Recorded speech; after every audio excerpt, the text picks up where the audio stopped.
रतनपुर गांव की सुबह हमेशा भुवन की छेनी और हथौड़े की आवाज से होती थी। भुवन के हाथों में ऐसा हुनर था कि वह सूखी लकड़ी में भी जान डाल देता था। लेकिन उसी गांव में एक ऐसा इंसान भी था जो लोगों की मेहनत की कद्र नहीं करता था, ठाकुर गजेंद्र। आइए ठाकुर साहब, आज इस गरीब की दुकान पर आपके कदम कैसे पड़े? मैंने सुना है तू लकड़ी का बहुत अच्छा काम करता है। मुझे अपनी नई हवेली के लिए शीशम की लकड़ी की एक ऐसी विशाल तिजोरी बनवानी है जिसे कोई चोर तो क्या, कोई हाथी भी ना तोड़ सके। जी ठाकुर साहब, बन जाएगी, लेकिन शीशम की लकड़ी और उस बड़ी तिजोरी की कारीगरी में 1,00,000 रुपए का खर्च आएगा।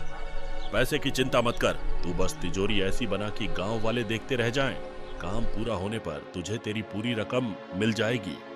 ठीक है ठाकुर साहब, मैं ये काम कर दूंगा। अब चलता हूँ, जैसे ही तिजोरी तैयार हो जाए मुझे खबर कर देना। भुवन घर लौटता है और अपनी पत्नी मीना को सारी बात बताता है। सुनिए, गांव के लोग कहते हैं कि ठाकुर साहब कभी किसी मजदूर को पूरे पैसे नहीं देते। काम खत्म होने के बाद वह कोई ना कोई झूठा बहाना बनाकर पैसे काट लेते हैं। हमें यह काम नहीं लेना चाहिए। मैं जानता हूँ मीना, लेकिन अगर वो बेईमान है तो मैं भी एक सच्चा कारीगर हूँ। मेरी लकड़ी सिर्फ डिजाइन नहीं, सबक भी सिखाना जानती है। ठीक है भुवन, बस कहीं हम किसी परेशानी में न फंस जाएं। तुम फिक्र मत करो, मैं सब संभाल लूंगा। भुवन ने दिन रात एक कर दिया। वह एक ऐसी तिजोरी बना रहा था जिसमें लोहे की ताकत थी और लकड़ी की खूबसूरती, और साथ ही उसमें छिपी थी भुवन की चतुराई। ठाकुर साहब, तिजोरी तैयार है। इसमें बाहर से कोई ताला नहीं है। इसके अंदर लकड़ी के खांचे हैं जो एक खास तरीके से हैंडल घुमाने पर ही खुलते हैं। ठीक ही है, लेकिन ये क्या, इसकी लकड़ी तो बहुत हल्की लग रही है और इसका दरवाजा भी थोड़ा टेढ़ा है। तूने मुझे घटिया लकड़ी लगाकर बेवकूफ बनाया है भुवन। ठाकुर साहब, यह उत्तम दर्जे की शीशम है। आप किसी भी कारीगर से चेक करवा लीजिए।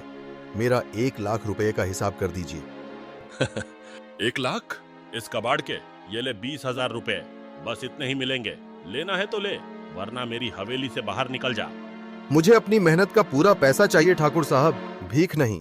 जब आपको मेरी कीमत समझ आ जाए तो मुझे बुला लीजिएगा। मैं इस भुवन को एक पैसा भी नहीं दूंगा।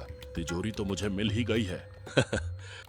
भुवन का चेहरा मायूसी से भरा था और वह चुपचाप घर की ओर बढ़ जाता है। भुवन, तुम आ गए? क्या हुआ? तिजोरी का काम पूरा हो गया ना? कुछ बोलो भी, क्या हुआ वहाँ? ठाकुर पैसे देने से साफ मना कर रहा है। बोल रहा है कि तिजोरी घटिया सामग्री से बनी है।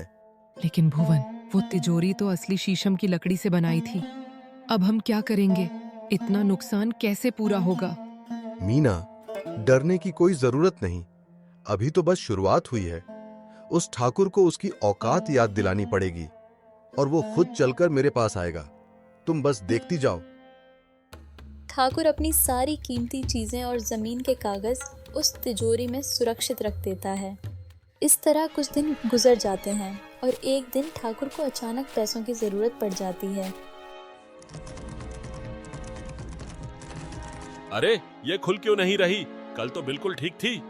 ठाकुर तिजोरी खोलने के लिए अपने पहरेदार को बुलाता है।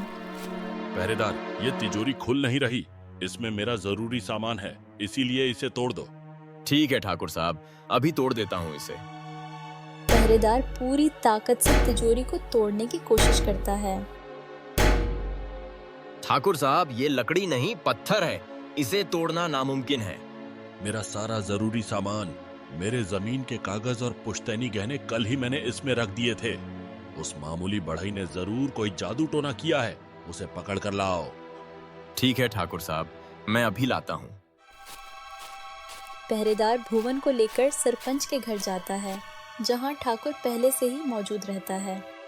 सरपंच जी, इस धोखेबाज ने मुझे एक खराब तिजोरी बना कर दी है जो आज सुबह से खुल ही नहीं रही है। इसने जरूर मेरी हवेली में कोई टोना टोटका किया है। क्या ये सच है भुवन? तुमने ठाकुर साहब की तिजोरी क्यों खराब की? सरपंच जी, मैंने कोई जादू नहीं किया। वह तिजोरी बिल्कुल सही है और उसमें कोई ताला भी नहीं है। बस वह तिजोरी बेईमानों के हाथ से नहीं खुलती। क्या मतलब? बेईमानों से नहीं खुलती? ठाकुर साहब ने कहा था कि मेरी लकड़ी घटिया है और काम खराब है, इसलिए उन्होंने मेरे 1 लाख रुपए रोक लिए। मैंने उस तिजोरी में लकड़ी का एक ऐसा गुप्त गियर लगाया है जो ईमानदारी के वजन से ही खुलता है। बकवास, ऐसा कोई गियर नहीं होता। तो चलिए हवेली पर, मैं सबके सामने इसे खोलकर दिखाता हूं। लेकिन मेरी एक शर्त है, अगर तिजोरी खुल गई तो आपको मुझे 1 लाख रुपए के साथ साथ मेरे समय की बर्बादी के लिए 50,000 रुपए का जुर्माना भी देना होगा। सब लोग ठाकुर के घर जाते हैं। अब खोल इसे, और अगर नहीं खुली तो मैं तुझे जेल भिजवाऊंगा। बस 1 मिनट में इस तिजोरी को खोल दूंगा। लीजिए ठाकुर साहब, तिजोरी खुल गई। वाह भुवन, ये तो किसी चमत्कार से कम नहीं। तुमने ये कैसे किया? सरपंच जी, यह कोई चमत्कार नहीं, कारीगरी है। मैंने दरवाजे के अंदर लकड़ी के कुछ खास लॉक लगाए थे, जिन्हें सिर्फ तभी खोला जा सकता है जब आपको उसका सही क्रम पता हो। ठाकुर गजेंद्र, तुम्हारी बेईमानी अब सबके सामने है। अपनी शर्त के मुताबिक भुवन को 1,50,000 रुपए अभी इसी वक्त दो। सरपंच जी, भुवन, मुझे माफ कर दीजिए। मुझसे बहुत बड़ी गलती हो गई। अब मैं ऐसा कभी नहीं करूंगा और भुवन के पैसे कल ही लौटा दूंगा। अगले दिन ठाकुर भुवन को पैसे देकर घर लौट आता है, लेकिन उसके अंदर भुवन के लिए गुस्सा भरा होता है। भुवन ने सबके सामने मेरी इज्जत मिट्टी में मिला दी, पूरे गांव में मुझे बदनाम कर दिया। अब उसे मैं सबक जरूर सिखाऊंगा। ठाकुर साहब, अगर आप चाहें तो उस भुवन को ऐसा सबक सिखा सकते हैं कि वो जिंदगी भर याद रखे। मुनीम, घुमा फिरा कर बात मत करो, जो कहना है साफ साफ कहो। ठाकुर साहब, गांव के आसपास का सारा जंगल आपकी ही जमीन में आता है। अगर आप उसे लकड़ी लेने से मना कर दें तो भुवन अपना काम कैसे करेगा? धीरे धीरे वो खुद ही बर्बाद हो जाएगा। वाह मुनीम, कमाल की चाल चली है तुमने। बिना हाथ उठाए दुश्मन को खत्म करने का तरीका। पहरेदार को कह दो कि अब कोई भी जंगल में लकड़ी न काट पाए। अगले दिन भुवन और गांव वाले जैसे ही लकड़ी काटने जंगल पहुंचते हैं, पहरेदार उन्हें रोक लेता है। तुम लोग कहाँ जा रहे हो? हम लोग जंगल में लकड़ी काटने आए हैं। आज से यहाँ से लकड़ी ले जाना मना है, क्योंकि ये पूरा जंगल ठाकुर साहब की जमीन में आता है। लेकिन ऐसा कैसे हो सकता है? हमारा तो सारा गुजारा इसी पर चलता है। अगर लकड़ी नहीं मिली तो हमारा घर कैसे चलेगा? वो मुझे नहीं पता, लेकिन यहाँ से कोई लकड़ी नहीं जाएगी। तीनों मायूस होकर घर लौट जाते हैं। भुवन, क्या हुआ?